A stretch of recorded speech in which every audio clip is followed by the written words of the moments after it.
Whites I never see John Brown on the wall, John Horse.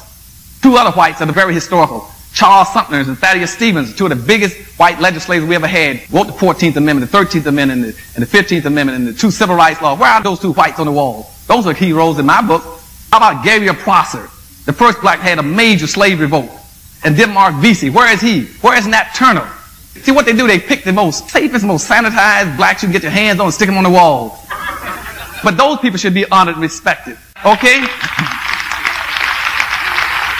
But see, John Brown took his little band together. They went into Harpers Ferry to free the black slaves. And what John Brown was counting on, to break into the military armory there, get some weapons and rifles, and give it to all the blacks, slaves. But he couldn't do it because he said he had a problem. He said, I can't do it unless all the slaves come out to get the guns. He said, I need a black person with a lot of visibility to call the slaves to come out of slavery and to get the guns. And he said, I got to get somebody. He went to Harriet Tubman first. And Harriet Tubman couldn't meet with him up in Maryland because she was sick. I think she had flu or something like that at the time, so she couldn't come. So then he went to Frederick Douglass and told Frederick Douglass, I got to have the most visible black in the country to help call these slaves out. I'm going to break into the military armory, get all these weapons. You call the slaves out. Then they're going to go up in those mountains, the Appalachian Mountains, and you'll never get them out of there if those slaves are armed. He met for a whole week with Frederick Douglass, trying to convince Frederick Douglass to come with him, and Frederick Douglass wouldn't go. Then Frederick Douglass confessed on his deathbed when he died, the reason he didn't go because he was scared. But yet he's on the wall with us, you see. So John Brown asked him, said, well, aren't you willing to help your people? And Frederick Douglass said, I'm always willing to fight for my folk. And John Brown, the white guy, said, I'm not asking you about whether or not you're willing to fight for him. I'm asking you, are you willing to die for him? He said, no, so I ain't going to do that now. And so John Brown then had to go into Harpers Ferry by himself with his own family. He even took a couple of his daughters. See, John Brown had 21 kids, so he took some of his own children, himself, and about 5 other black people, and went in there and took over the armory. And he took it over, and he had it. But when he went in that night, there was a black slave sitting on the porch at Harpers Ferry on the railroad track. And he saw John Brown's people coming in town that night.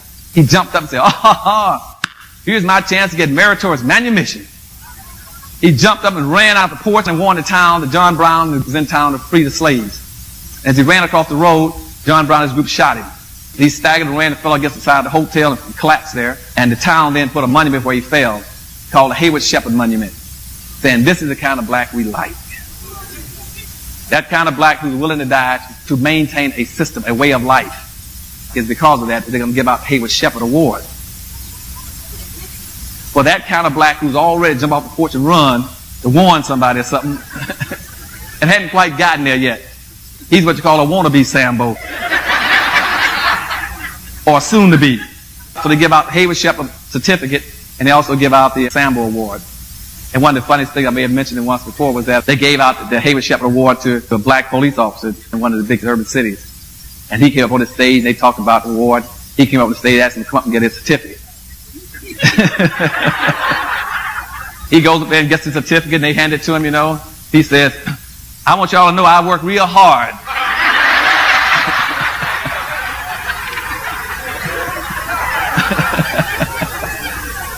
And I'm honored and proud that y'all give me this award. Because see, he didn't even know who Hayward Shepherd was.